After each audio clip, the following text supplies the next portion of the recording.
dramaturgo Chico de Assis dizia que há várias maneiras de um ator interpretar uma personagem. Ele deve fazer a melhor. Descobrir o sentido exato de uma frase, explorar a melhor maneira de dizê-la e estudar o gesto preciso para obter o melhor efeito em cena. Hoje temos no Persona um artista que descobriu que o grande espaço de criação para o ator é o teatro. Ele é Genésio de Barros.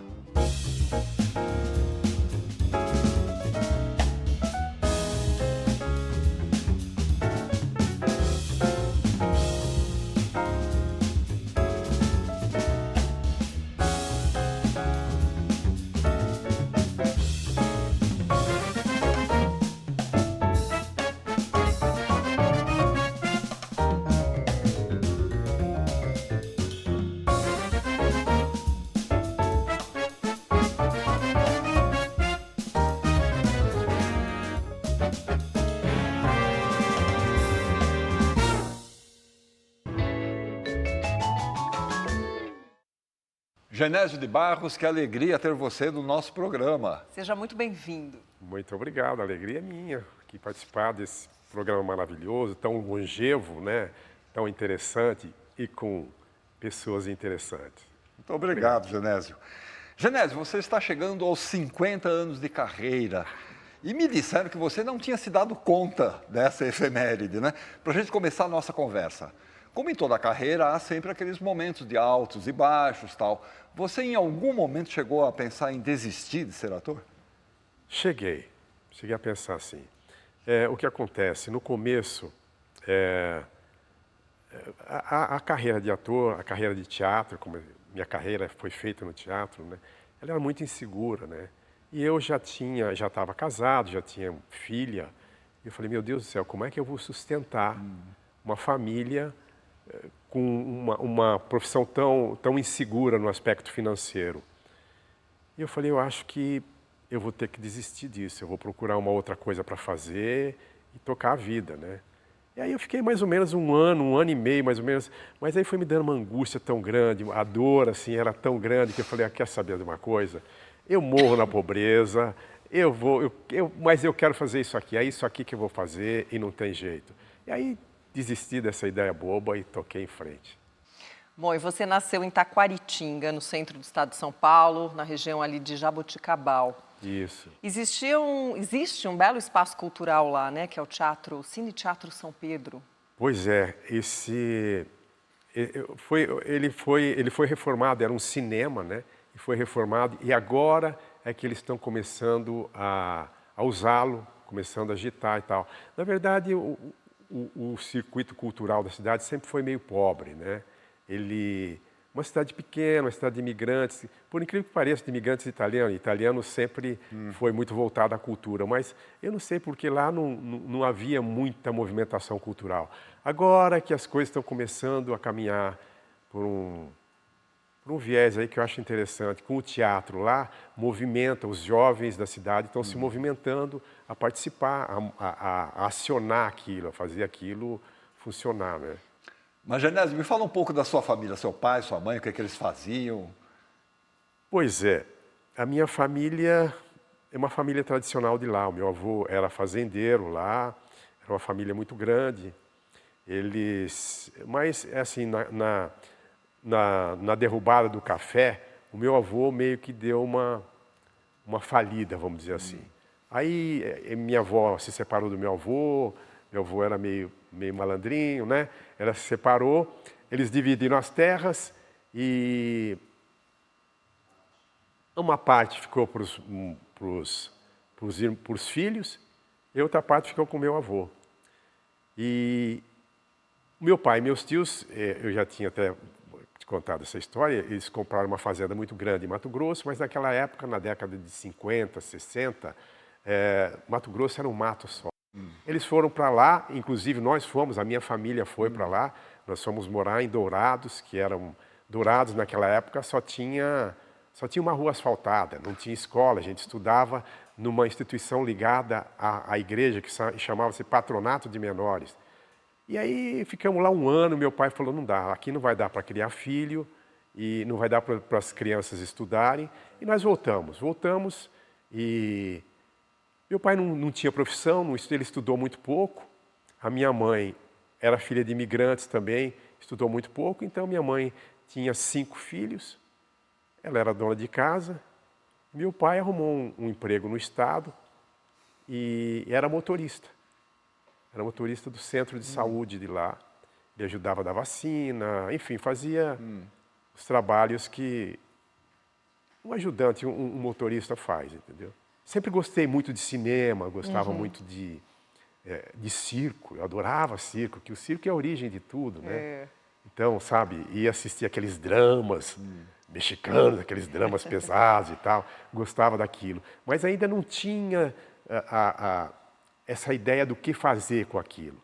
Na medida em que eu fui tomando contato na escola, com os professores, eu me lembro que a minha professora de português, essa professora chamada Dona Eleusa, era uma moça jovem que voltou cheia de vida, cheia de ideias e tal, e ela começou a incentivar a gente, inclusive, a ver teatro. Eu nunca tinha visto uma peça de teatro formal. E, na época, ela nos trouxe para São Paulo para assistir Morte e Vida Severina, do João Cabral de Melo Neto, que era com o Paulo Altran, o Carlos Miranda, um elenco que eu não me lembro mais, mas era um elenco muito, muito significativo. E foi um espetáculo que eles fizeram no ginásio do Ibirapuera. Caramba! Nós viemos lá em 20 e tantos alunos para assistir o espetáculo. Eu vi aquilo, eu fiquei maravilhado. Eu falei, meu Deus do céu, eu acho que é isso, eu tenho que fazer alguma coisa com relação a isso, é isso que eu quero fazer. A partir daquele momento, eu comecei a me interessar mais, a me informar mais, a ler algumas coisas, a ficar mais ligado no teatro, no cinema, nessa arte cênica, né? Agora, teve um professor ou uma professora, não sei, que previu que você seria ator? E foi uma curiosidade. Na verdade, era um professor de matemática. Ele era um professor muito querido lá. E ele tinha a mania de ler a letra das pessoas. Ele fazia uma análise pela letra. Ele falava, olha, você vai ser médico, você vai ser engenheiro. Grafólogo. Um grafólogo, assim, vamos dizer assim. E ele um dia leu, ele falou, me dá alguma coisa escrita. Aí eu dei. Ele falou, engraçado. Ele falou, você vai ser artista de teatro.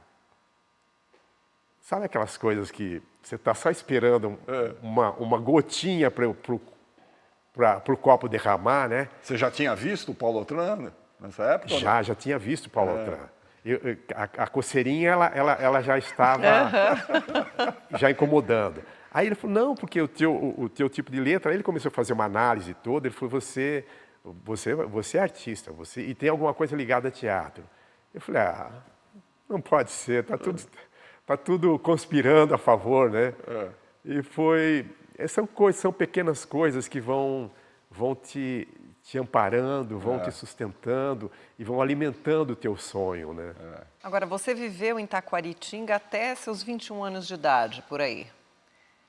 Eu vivi até um pouco antes, assim, eu vivi mais ou menos com uns 19, por aí. Que foi a época que eu tive que sair para vir para São Paulo, para fazer uma faculdade e tal.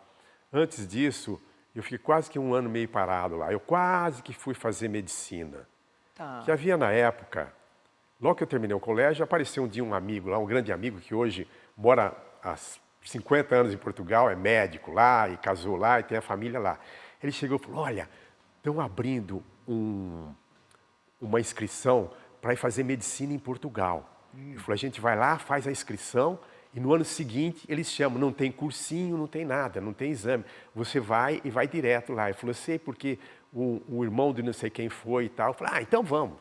Aí a minha mãe falou, não, imagina, você vai para aquele fim do mundo, sem a gente poder te ajudar. Meu pai falou, olha, eu não tenho dinheiro para sustentar a filha, não dá e tal. Aí eu cheguei, meu amigo voltou e falei, e aí, cara, você vai ou não vai? Eu falei, não vou. Eu falei, mas o teu pai segura as tuas pontas lá? Mas tem o meu irmão que falou que se qualquer coisa apertar, ele me ajuda lá. E depois nas férias a gente vai trabalhar na França, se trabalhava nos pomares, nas roças lá de uva, catando uva, aquelas coisas todas. E eu pensei, pô, é muita loucura isso. Eu falei, eu não vou não. Ele pegou e veio e fez a inscrição. você fazia inscrição para ir num outro ano. Naquele ano eles ampliaram o convênio e depois de 3 meses me chamaram para ir. Aí eu quase morri, né? Porque não tanto pela medicina, mas pela aventura, né? Garoto do interior, sair do meio do mato e tal, ir para Portugal para estudar, naquela época, medicina. E ele acabou. Então, esse foi um ano assim meio perdido, assim, porque eu não sabia exatamente o que eu queria fazer. Eu fiz um exame para o Banco do Estado de São Paulo, naquela época esses bancos, Banco do Brasil, Banco do Estado. Banespa, né? Banespa, você tinha exame, você tinha que fazer um vestibular para entrar no banco. Aí acabei fazendo, arrumei um emprego e vim para São Paulo. E a partir daí as coisas começaram... Quando eu cheguei em São Paulo, na verdade, eu ainda fui fazer um cursinho de teatro numa escola. Não era o Teco? Teco, Teatro Contemporâneo, Era... exatamente, que depois foi feito um grupo chamado Teatro Contemporâneo, o Teco. Bom, de qualquer forma, quer dizer, mesmo trabalhando como bancário, você foi fazer esse curso de teatro lá no Teatro Contemporâneo, que era ali no centro, né, na 24 de maio, se não me engano. Isso, na 24 de maio. O dono era um artista. Quer dizer, o bichinho do teatro já estava ali, já estava. Quando eu vim para São Paulo, o bichinho já estava aí. Eu falei, agora eu tenho que encontrar o meu caminho. Porque, sabe, eu não quero ser médico, não quero ser engenheiro, não quero ser advogado. Ficar trabalhando no Banespa. E não quero ficar a vida inteira trabalhando no Banespa. Falei, então eu tenho que encontrar o meu caminho. Foi nesse momento, foi mais ou menos nessa época que eu falei, bom, eu quero fazer cinema. Tá bom. Vamos falar do cinema no próximo bloco? Vamos. Então, ó, voltamos já com Genésio de Barros.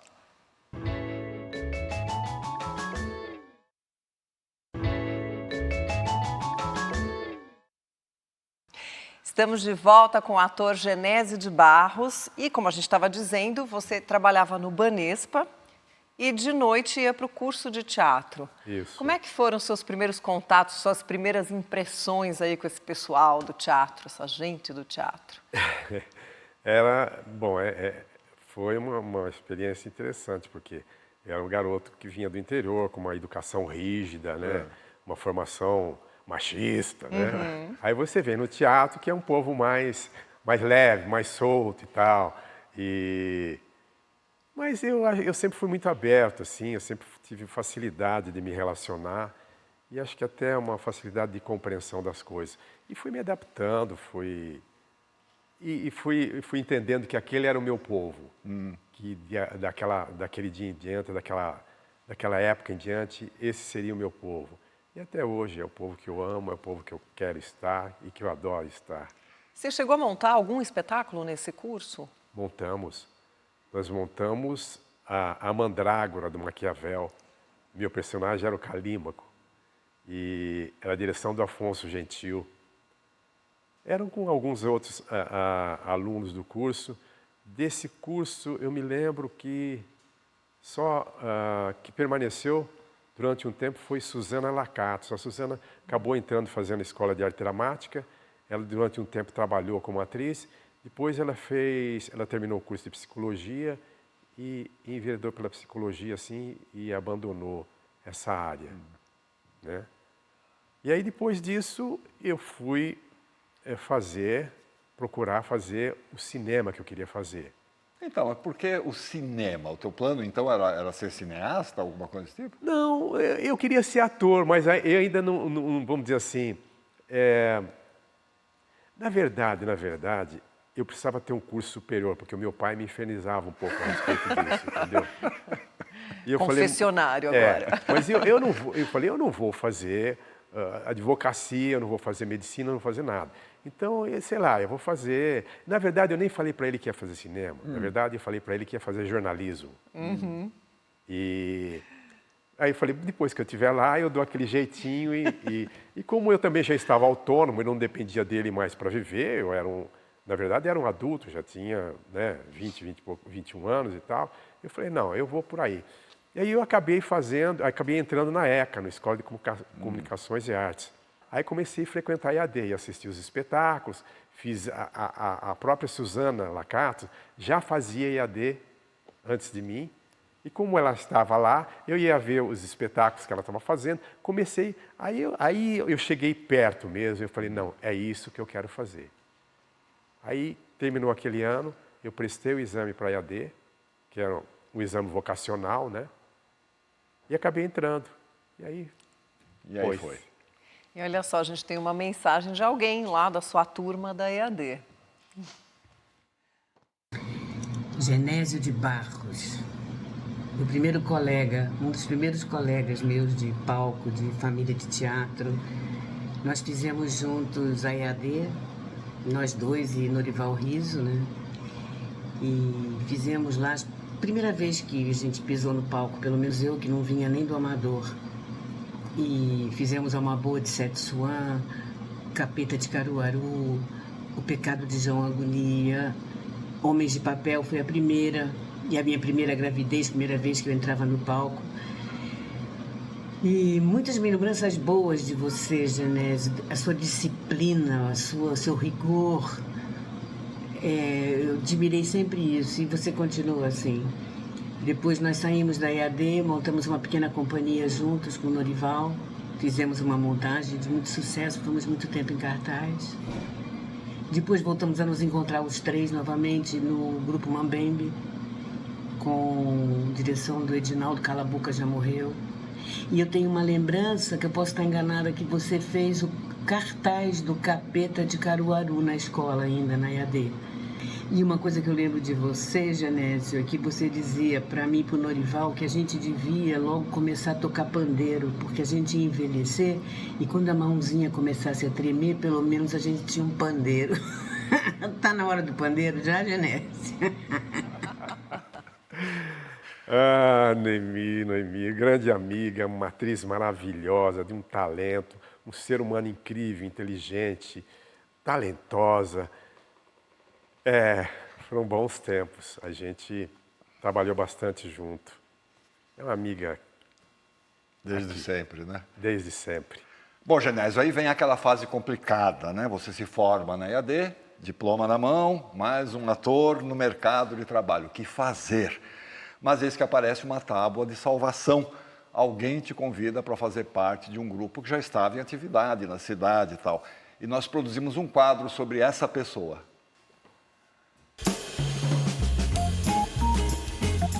O dramaturgo, diretor e pesquisador teatral Carlos Alberto Sofredini se formou em letras pela Faculdade de Filosofia de Santos, sua cidade natal. Já em São Paulo, se especializou em dramaturgia pela EAD, a Escola de Arte Dramática, e fundou o Grupo Mambembe, onde desenvolveu uma linguagem cênica bastante particular, transpondo o universo poético da cultura popular para os palcos e telas do cinema e da TV. A crítica e o público se encantaram com peças como Vem Buscar-me, que ainda sou teu, e Na Carreira do Divino, dentre tantas outras. No cinema, o filme Marvada Carne alcançou o mesmo sucesso e recebeu inúmeros prêmios. E o que dizer da série Hoje é Dia de Maria, da TV Globo, que encantou os telespectadores com o lirismo da sua narrativa, ao mesmo tempo brasileiríssima e universal. Foi com Carlos Alberto Sofredini, esse grande mestre do teatro, que Genésio de Barros teve a oportunidade de estrear profissionalmente nos palcos, participando de importantes espetáculos produzidos por essa trupe de artistas talentosos e audaciosos que formavam o histórico Grupo Mambembe. Pois é, Carlos Alberto Sofredini. Sofredini era um gênio, era um sujeito maravilhoso, inteligente, era muito culto, conhecia a cultura de teatro dele, era imensa. E ele era um pesquisador. Ele fez uma pesquisa em cima da interpretação do circo, que era a triangulação em cena. Era o ator, a réplica e o público. Então nós desenvolvemos, quando eu cheguei, eles já tinham desenvolvido um pouco essa técnica. E aí eu fui aprendendo, eles foram me ensinando, o trabalho do grupo era esse, né? E fizemos grandes espetáculos e foi uma delícia. Infelizmente ele se foi, mas deixou uma herança e vários grupos e artistas foram influenciados por ele. Trabalhos marcantes. Né? Marcantes. Você acabaria ficando no Mambembe por vários anos, né? E fazendo jus aí ao nome, mambembavam bastante. Bastante. Mas o trabalho era duro, né? Duro, muito duro. Naquela época, você não tinha muito patrocínio, você não tinha esses artifícios hoje. Você tinha, não tinha financiamento. Você tinha que montar e você tinha que correr atrás do público. Então, você era obrigado a ir a trabalhar. E nós não tínhamos dinheiro para ter camareira, para ter montador de palco. Então, a gente fazia tudo. A gente fazia cenário, a gente fazia figurino, fazia luz. Eu aprendi a fazer tudo isso. Porque você tinha que fazer, nós não tínhamos... né? Quando começou a ficar um pouco melhor, a gente contratava os profissionais, mas a princípio nós fazíamos tudo. Naquela época não tinha divulgação, né? Hoje você tem internet, você tem essas facilidades. E você tinha os jornais, mas aí você tinha que ter dinheiro para pagar jornal. Então o que a gente fazia? A gente mandava imprimir os cartazes, que chamavam-se lambe-lambe. A gente fazia caldeirões de cola e saía o elenco com uma brocha na mão, latas de cola e colando nos muros, nos lugares onde era permitido, colando cartaz para chamar o povo. E aí ia para a escola, entrava nas escolas, os professores naquela época adoravam que a gente fizesse isso. Entrava lá, falava sobre espetáculo, enfim, ia atrás do público, chamava o público para o teatro, ia buscar o público para o teatro. Muito espetáculo nas escolas também, né? Muito espetáculo nas escolas, fazíamos também. A gente adaptava.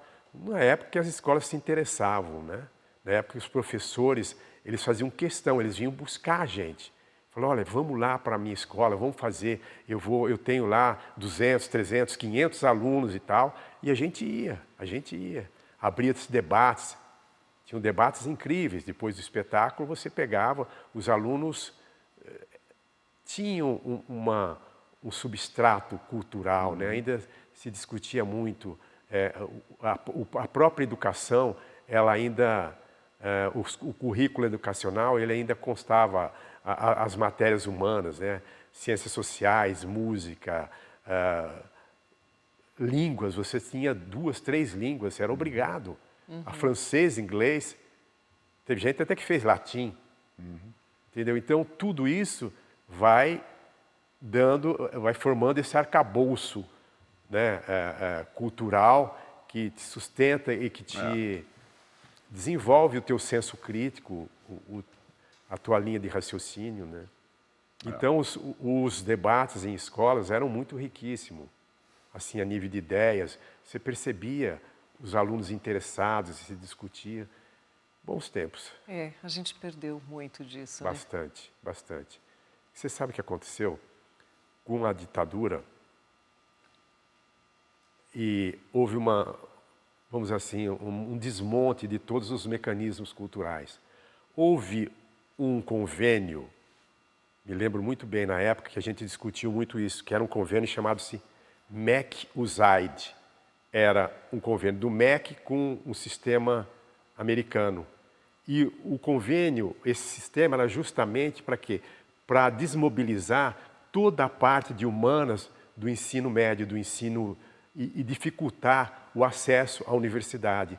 Porque, na verdade, o que acontece? Os Estados Unidos estava expandindo os mercados deles e eles precisavam de técnicos para poder soltar toda a produção deles aqui. Então, não interessava. E para a ditadura não interessava muito o acesso à universidade. Então, isso aí foi desmobilizando, foi desconstruindo todo o sistema de ensino, todo o sistema humano da nossa educação, né? Humano no sentido cultural, no sentido social, entendeu? Eu me lembro que houve várias passeatas dos estudantes contra esse convênio MEC-USAID na época. Tá? Exatamente, você se lembra disso. Bom, mas da mesma forma que você teve uma forcinha aí do Sofredini no início da sua carreira, forcinha modo de dizer, né? Um empurrão. Você também ajudou alguns amigos na mesma situação. E um deles mandou uma mensagem para você. Bom, eu conheci Genésio de Barros em 1998, numa novela que fizemos juntos. Eu, um ator em início de carreira, bem inexperiente, e ele tinha acabado de receber o prêmio de melhor ator por Ivanov com o Grupo Tapa. Glória? Que é isso? Pai, esse aqui é o Henrique, o senhor lembra dele? Não. Quem é esse cara? E que história é essa de agarração em frente de casa? Seu Paulo, eu queria conversar com o senhor. Já pra dentro! Vamos, já pra dentro! Nos tornamos amigos imediatamente, falando da vida, de tudo que nos cercava, das experiências dele, eu sugando tudo que eu podia daquele ator incrível, tão querido pelo público e tão querido por todo mundo que trabalhava com ele. E ele viu naquele garoto, início de carreira, tão inexperiente, tão frágil, uma pequena chama. E ele me disse, olha, eu preciso te apresentar alguém. E me levou para assistir uma peça com o Grupo Tapa, na qual ele pertencia. E eu fiquei apaixonado. E ali começou a minha história no teatro. Então, se eu estou aqui hoje fazendo esse vídeo para te homenagear, Genésio, é porque muito do que eu sou hoje se deve a você. Muito obrigado, meu amigo. Saudade de você. Que lindo depoimento, hein? Ah, Rodrigo é um amor de pessoa. É Mais um calímaco. Mais um calímaco, Ele exatamente. estreou Ele fazendo fez a Mandrágora. no Grupo Tapa, ele fez a Mandrágora e fazia o calímaco. Rodrigo continua sendo um cara muito instigante, ele era muito inteligente. Eu me lembro que a gente fez essa novela, ele nunca tinha feito nada, ele caiu de lá, caiu na novela meio de gaiato e tal. Era um menino, Era né? menino. E aí nós começamos a conversar e tal, e ele com aquela vontade, aquele furacão, e a gente percebe, porque a gente já foi assim, sabe, querendo fazer as coisas e tal, e querendo fazer alguma coisa comigo, e propondo alguma coisa e tal. Eu falei, vamos dar uma força para esse menino, né? Aí cheguei e falei com o Eduardo Tolentino, na época eu trabalhava no Tapa, falei, tem um garoto lá assim, Eduardo. Falei, vem cá, traz ele aqui, começa a ajudar em fazer contra-regra, fazer essas coisas. E ele foi, não reclamou e foi. E aí você foi ver a carreira dele, muito generoso.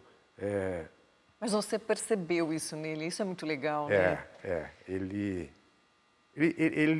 sabe, você percebe, assim como esse menino que eu faço a peça hoje, que é autor, a mesma coisa. Você percebe no olho, o organismo dele é uma flor, tá se abrindo. O pessoal de teatro se reconhece. Se reconhece. Se reconhece. É engraçado essa coisa, se reconhece, né? É uma tribo, né? Uma vez eu fazia uma novela com a Laura Cardoso e ela já estava bem velhinha e tal, e a filha acompanhava. Então nós ficávamos num hotel ali no Rio de Janeiro, na Barra da Tijuca, e a gente toda noite jantava junto.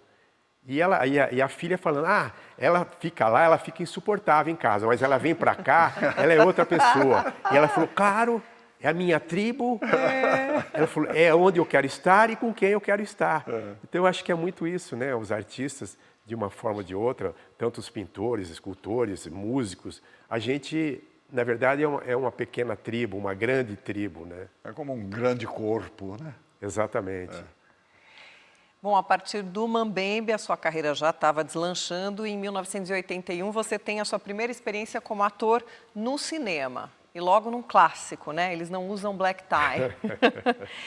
E aí tinha um elenco de estrelas, né? Guarnieri, Fernanda Montenegro, Beth Mendes, Milton Gonçalves, só para citar alguns, né? Mas você tinha um papel pequeno, mas estava lá. Assim que terminei a escola, eu tenho uma paixão por cinema, ainda eu gosto muito de cinema. Não fiz tanto cinema, mas eu já tenho 3 prêmios de cinema. Eu gosto de cinema, eu me dou bem com o cinema. E eu tinha muita vontade de fazer cinema. Só que eu era um aluno, né? Era um recém-formado e tal. E aí eu começava a ir atrás das produções. Você sabe onde é que... o fulano está fazendo um filme e eles estão procurando algumas pessoas. Bom, aí você chegava lá, claro, você era um jovem desconhecido e tal, você pegava um pequeno papel. E foi o que aconteceu Eles Não Usam Black Tie, né? Quando eu cheguei lá, eu vi aqueles monstros lá, e eu fazia um investigador que atirava no Milton Gonçalves. E eu me lembro que os caras me deram uma arma desse tamanho, era tão pesada, que eu não conseguia nem segurar direito.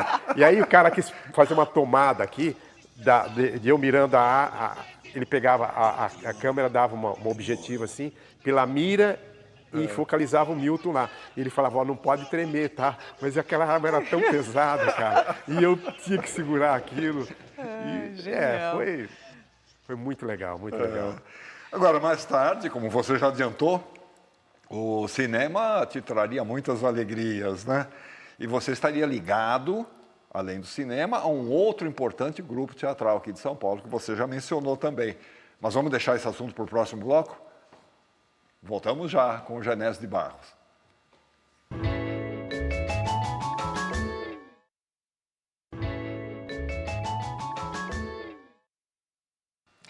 Estamos de volta para o nosso bate-papo com o ator Genésio de Barros. Bom, Genésio, a gente estava falando sobre cinema e outro filme teu de grande sucesso foi o Ação entre Amigos, sob a direção do Beto Brant. Mas olha só quem abre esse assunto. Genésio de Barros. Genésio é um amigão meu, né? É meu pilu. Nós já fizemos 2 filmes juntos. O mais relevante é o Ação entre Amigos, né? E do Beto Brant.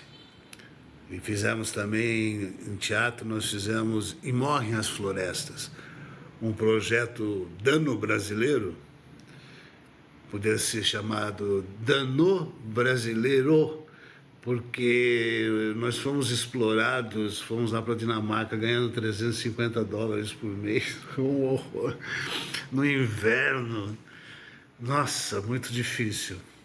Mas éramos jovens, né, meu piludinho?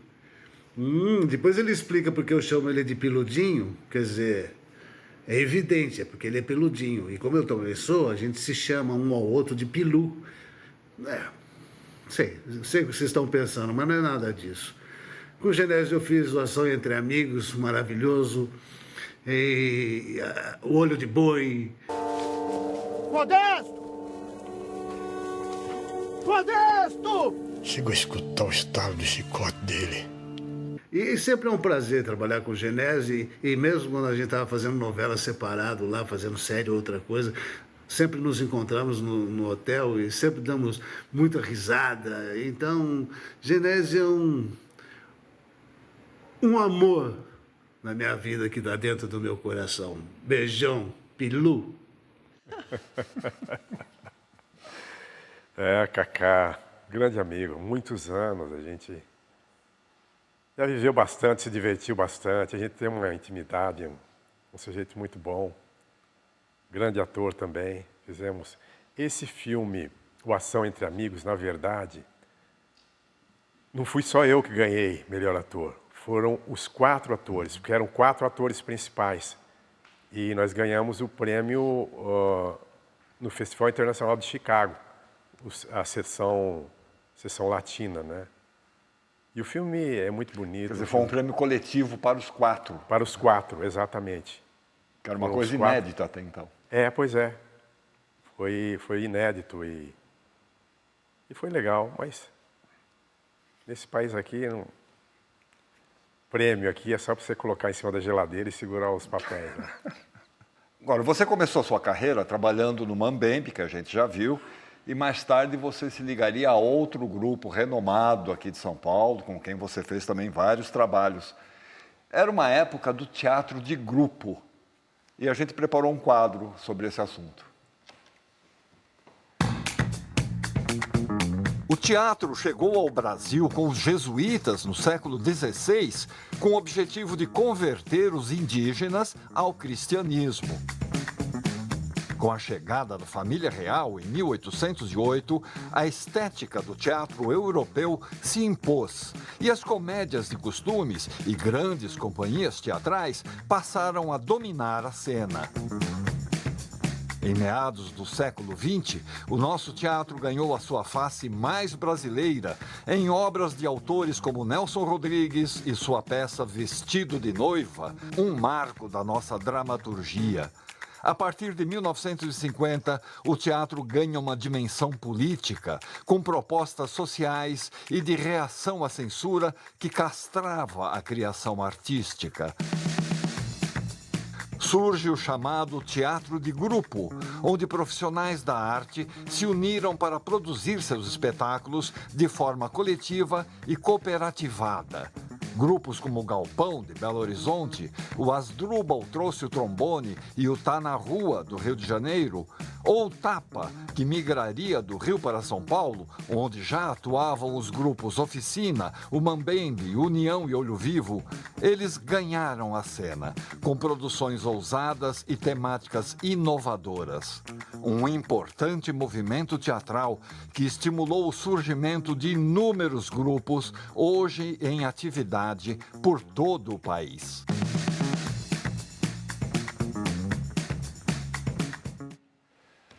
O chamado teatro de grupo possibilita experiências mais livres, né? Diferentes de quando você está contratado por um produtor para um determinado trabalho, né?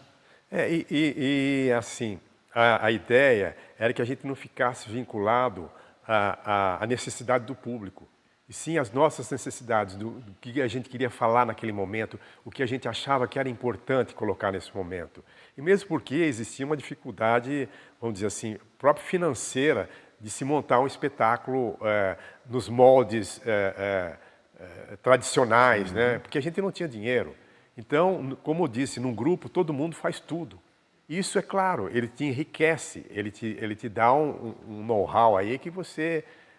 E os grandes atores e grandes profissionais do teatro, todos eles vieram de grupo, né? Porque num grupo você faz um rodízio lá. Hoje eu faço o personagem principal, amanhã é você, depois é ela, e a gente todo mundo vai tendo a oportunidade de se exercitar, a oportunidade de aparecer e de criar, né? E falando justamente o que a gente queria falar. Nós tínhamos no Mambembe, o grupo que eu participei, que a gente criou, era justamente assim. Primeiro a gente decidiu o que a gente queria falar. Vamos falar sobre o medo. Então nós fazíamos uma pesquisa enorme do assunto, do medo, tudo quanto era tipo de medo. E aí, com esse material na mão, nós convidávamos um autor. E falou, olha, está aqui uma pesquisa, nós queremos falar sobre isso. E aí começava-se a fazer. O autor começava a escrever, a gente já improvisava as cenas que ele escrevia, a gente ia dando uma base para ele e ele ia entregando o texto. No final surgiram vários espetáculos premiados, que ela Vem Buscar-me, que ainda Foi Bom Meu Bem, que era o primeiro texto do Luiz Alberto de Abreu, depois foi Cala a Boca, Já Morreu. Foram alguns espetáculos que foram resultado disso. Bom, vamos ver mais um recado de alguém que você já citou aí, olha só. Bom, eu já era fã do Genésio antes de trabalhar com ele, nos trabalhos do grupo Mambembe. Ele e Norival eram dois sonhos de consumo meu como diretor. Viemos trabalhar pela primeira vez em nossa cidade, numa viagem extensa pelo interior de São Paulo, além das apresentações na capital. E aí começou uma parceria de longo tempo. Nós fizemos alguns trabalhos muito importantes. Acho o Genésio dos maiores atores que eu já trabalhei.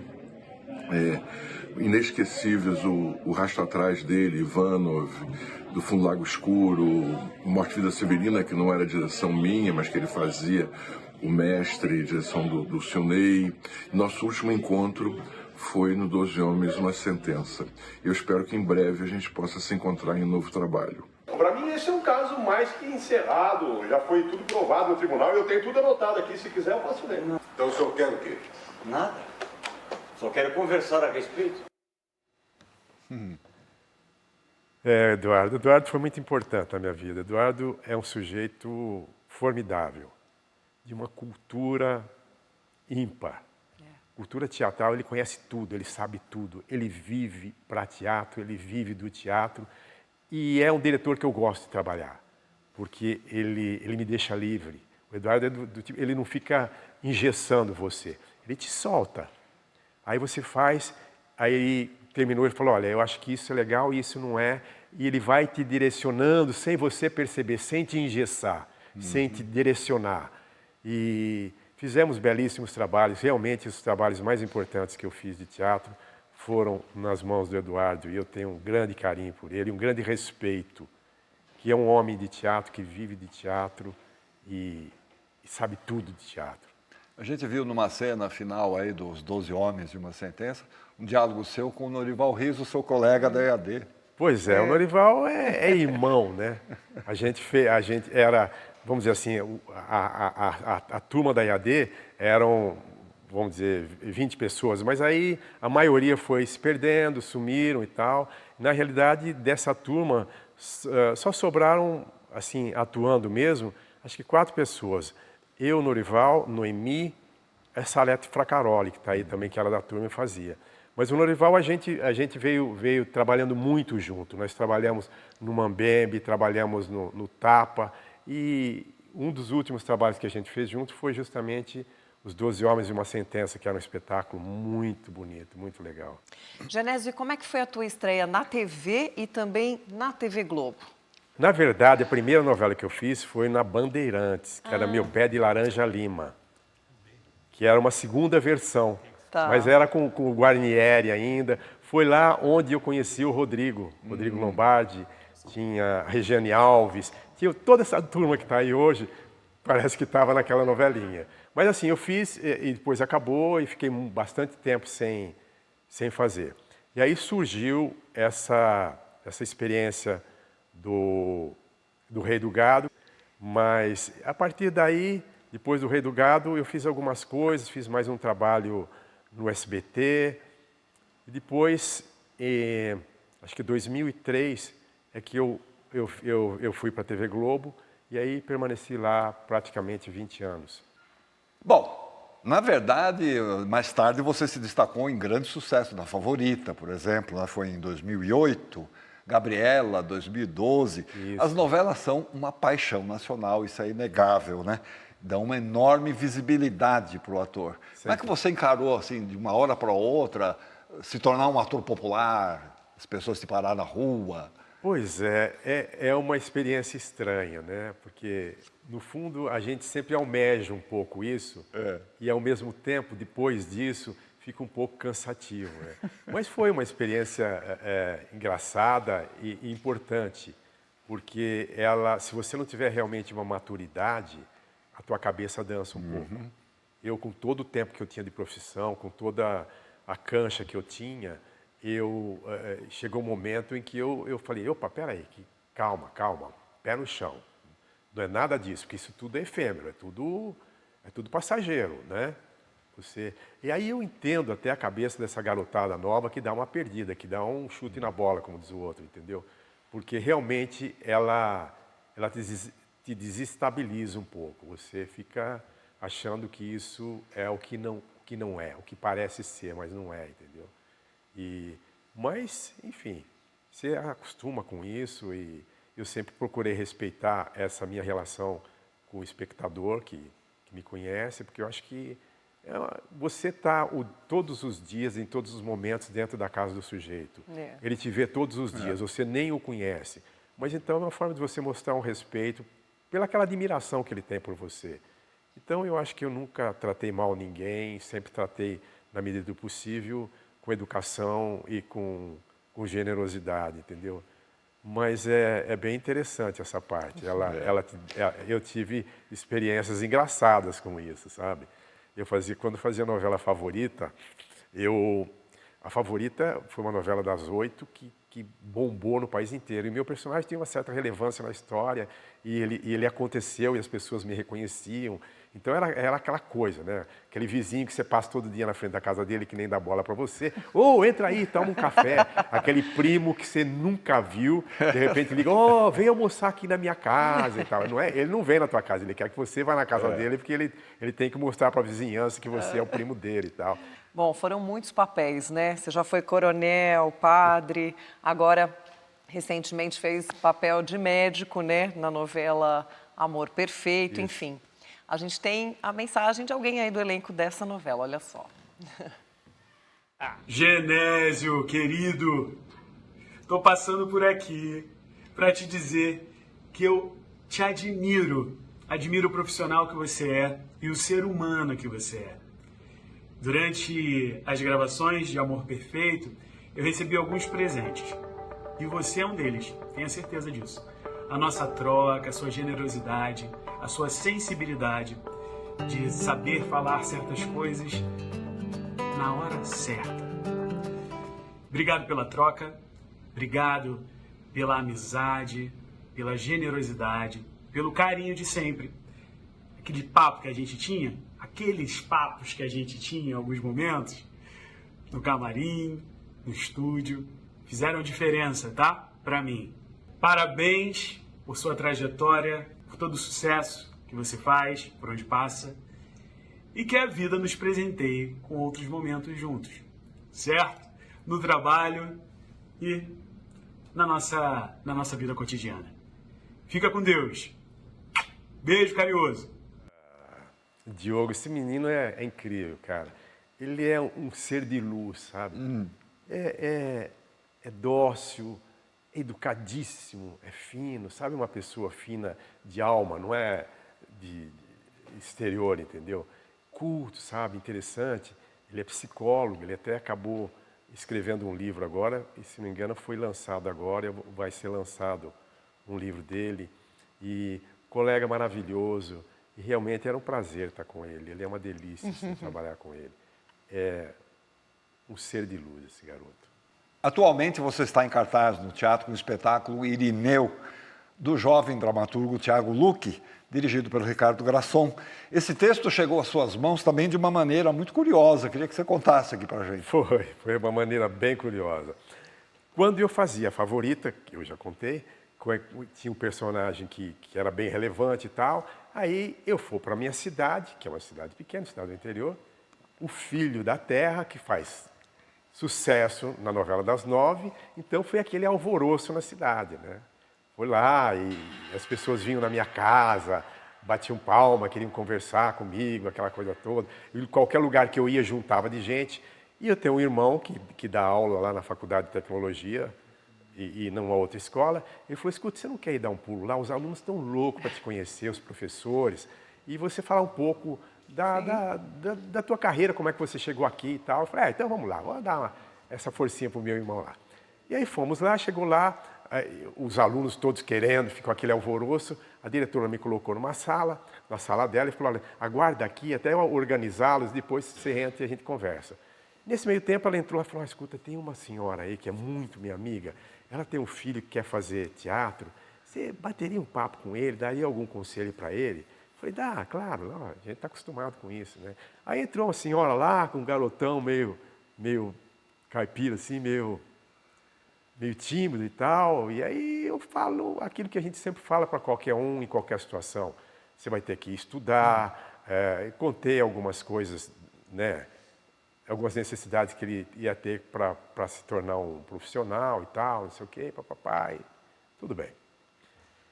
O tempo passou, bem no começo da pandemia, eu não tinha começado a pandemia, mas foi bem no início da pandemia, de 2019. O telefone toca, tal, Genésio, sim, aí ele, olha, você tá bom, você não vai lembrar de mim, eu sou o Tiago. Você lembra quando você foi na escola do teu irmão e a minha mãe foi falar com você? Oh, claro, nossa, Tiago, como vai e tal, tudo bem? Pois é, Genésio, eu segui o teu conselho, logo após eu fui para São Paulo e eu fiz um curso de teatro e comecei a fazer teatro, faço teatro hoje, estou fazendo já há 15 anos que eu faço e estou escrevendo também. Então, eu falei, nossa, Tiago, que bom, que ótimo, porque é uma coisa especial escrever para teatro. Não é qualquer autor que escreve para teatro. Senão você teria esses autores maravilhosos escrevendo peças maravilhosas. E não é. É um talento especial escrever para teatro. Aí ele falou, olha, eu estou escrevendo e tal. Eu falei, que ótimo, não sei o quê. Então, Genésio, eu escrevi uma peça que eu gostaria que você lesse. Eu escrevi para você essa peça, cara. E eu não tive jeito de falar, não, porque você sabe. Saia justa, né? Recebe toda hora. Eu tenho pilhas e pilhas de gente que manda texto de teatro, né?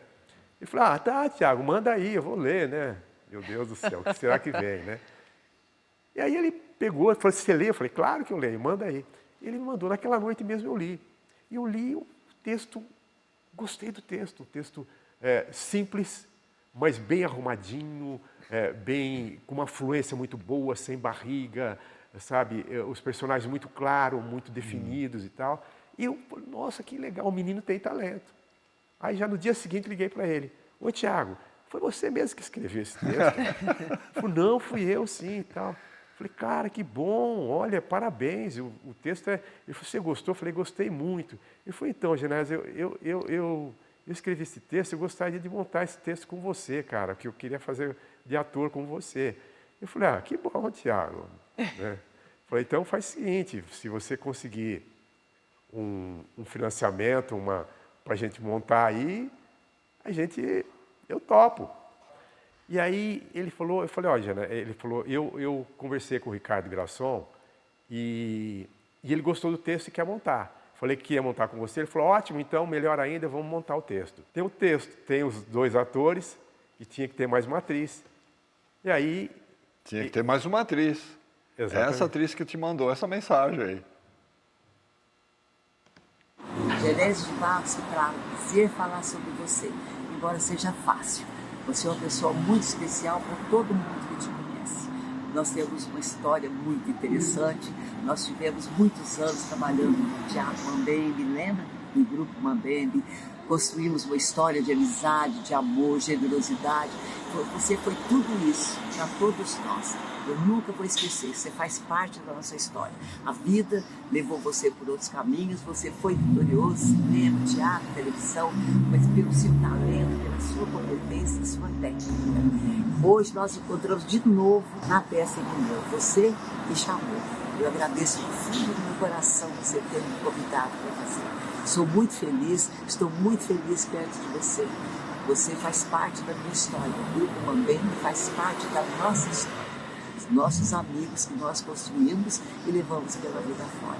Seja muito feliz. Adoro você, que nem você fala no texto. Eu adoro você. Um beijo. Essa é uma pessoa que não tem nem o que falar. Primeiro que a minha amizade com ela é de praticamente 40 anos. A Carmen é um ser humano de luz. Ela é enfermeira, de formação a Carmen foi enfermeira. Ela chegou a ser enfermeira-chefe do Hospital 9 de Julho, e trabalhou com um monte de gente. É uma pessoa que eu falaria horas e horas dela. Nossa amizade é realmente de muitos anos. E eu adoro ela. Te amo demais, é isso. Bom, Genésio, para encerrar nosso programa, do alto dos seus 50 anos de teatro, com um bocado de trabalhos na TV, também, né, na trajetória, que recado você daria para quem está começando no teatro ou pensando em ser ator? O que você falaria para essa pessoa? Vá em frente. Corra atrás do seu sonho. Lute bastante, que vale a pena. Eu acho que se você não ficar rico, se você não ficar famoso, mas você vai deitar sua cabeça no travesseiro e falar, eu faço o que gosto. E são poucas pessoas que podem dizer isso. E eu digo para você, eu faço o que gosto. Ótimo. Bom, a gente vai encerrando o programa, mas antes a gente vai receber um presente de Genésio, não é? O Genésio preparou um presente aqui para nós. Nós já vamos nos despedindo, agradecendo a todos que acompanharam o nosso programa até agora.